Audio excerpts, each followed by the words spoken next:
नमस्कार, मैं आश्रुति बोरा और आप देख रहे हैं नेक्स्ट टाइम न्यूज। बात करेंगे स्वामी प्रसाद मौर्य।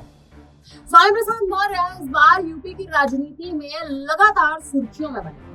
ये हम इसलिए भी कह रहे हैं क्योंकि स्वामी प्रसाद मौर्य इस बार के लोकसभा चुनाव में बुरी हार का सामना कर चुके हैं। अपनी ही पार्टी राष्ट्रीय शोषित समाज पार्टी से चुनावी मैदान में उतरे थे, लेकिन जीत नहीं दर्ज कर पाए, जिसके बाद लगातार कयास इसी बात पर लगाए जा रहे हैं और अब भी ये कयासों का दौर जारी है। राजनीतिक गलियारों में हलचल जारी है कि स्वामी प्रसाद मौर्य अब अन्य पार्टी में या तो शामिल होंगे या फिर अपनी बेटी संघमित्रा मौर्य, जिनका खुद भारतीय जनता पार्टी ने इस बार टिकट काट दिया था लोकसभा चुनाव में बदायूं की सीट से, वही संघमित्रा मौर्य की स्थिति बदलती नजर आएगी। संघमित्रा मौर्य भी कहीं ना कहीं पार्टी छोड़ती नजर आएंगी। संघमित्रा मौर्य भी अन्य दल में शामिल होती नजर आएंगी और ये अन्य दल कोई और नहीं बल्कि बहुजन समाज पार्टी का दल यानी बसपा खेमा मायावती का खेमा है।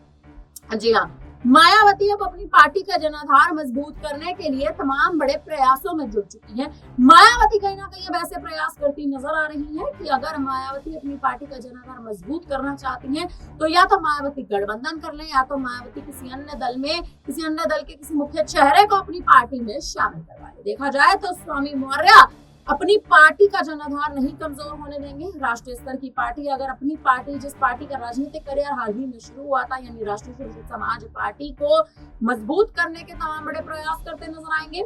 अब वही अगर आप देखें तो स्वामी प्रसाद मौर्य जो है वो तो दल नहीं बदलेंगे, लेकिन अपनी बेटी संघमित्रा मौर्य पर जरूर कहीं ना कहीं दाव चलने का प्रयास करेंगे और वही दाव इस वक्त स्वामी प्रसाद मौर्य चलते नजर आ रहे हैं।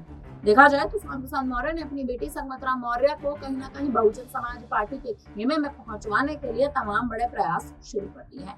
इन प्रयासों की अगर बात करें तो प्रयासों के दौर लगातार यही कहते हैं कि 25 वर्ष का कार्यकाल स्वामी मौर्य ने संघमित्रा के साथ, यानी कि अगर बात करें तो कहीं ना कहीं स्वामी प्रसाद मौर्य ने मायावती के साथ जो 25 वर्ष का कार्यकाल निभाया था, अब संघमित्रा मौर्य भी वही कार्यकाल कहीं ना कहीं मायावती के साथ निभाने के बड़े प्रयासों में जुटती नजर आ रही है और इसी के लिए लगातार बताया ये जा रहा है कि अब संघमित्रा मौर्य के लिए स्वामी प्रसाद मौर्य टिकट मांगते नजर आ रहे हैं बसपा के।